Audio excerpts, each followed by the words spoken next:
Infinity suspense story গল্পে আজ আপনাদের জন্য একটি ভৌতিক রোমাঞ্চকর গল্প নিয়ে এসেছি। আমাদের আজকের গল্পের নাম মাথা কাটা ভূত।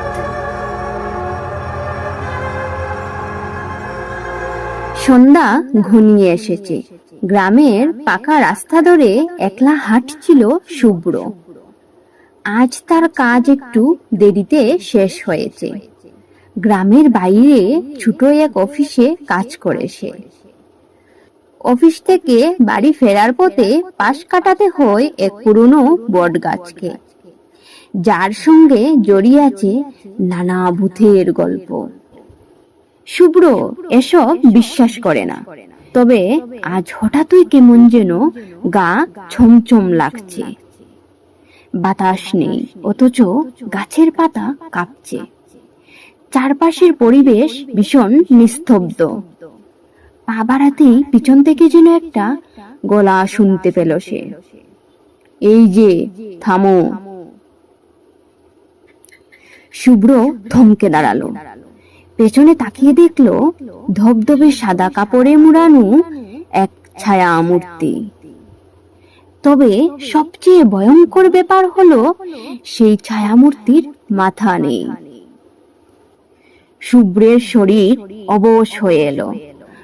কণ্ঠস্বর কাঁপতে কাঁপতে বলল, কে কে তুমি? মূর্তিটি ধীরে ধীরে এগিয়ে এলো।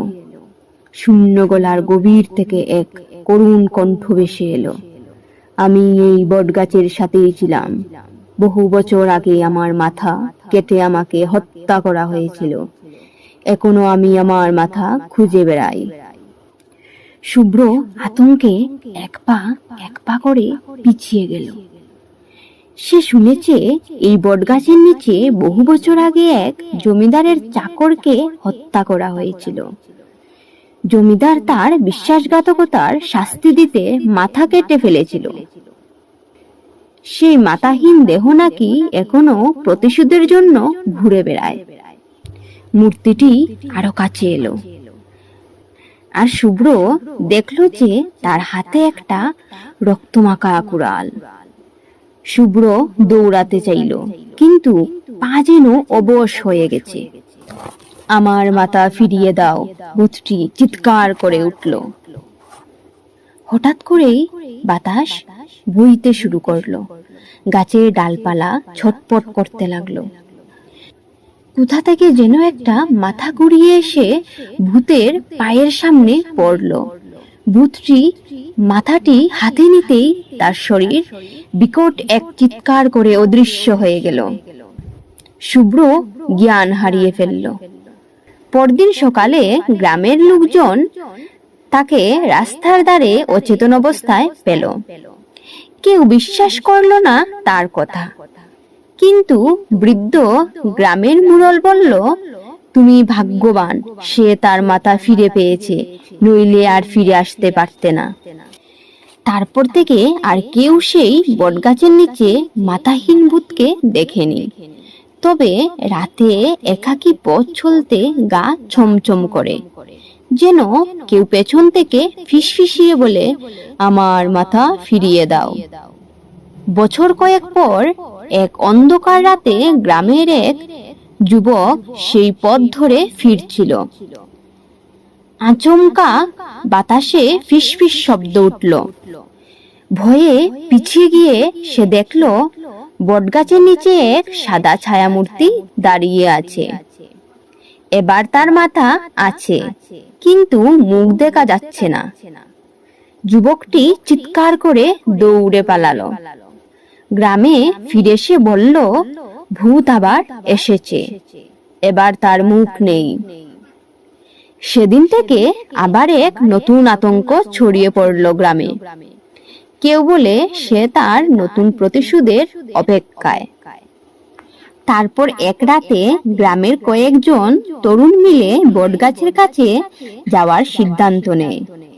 তারা ঠিক করে সত্যিটা জানতে চায়।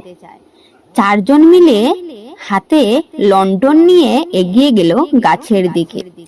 গাছের নিচে পৌঁছাতেই কেমন একটা অদ্ভুত ঠান্ডা অনুভূত হলো।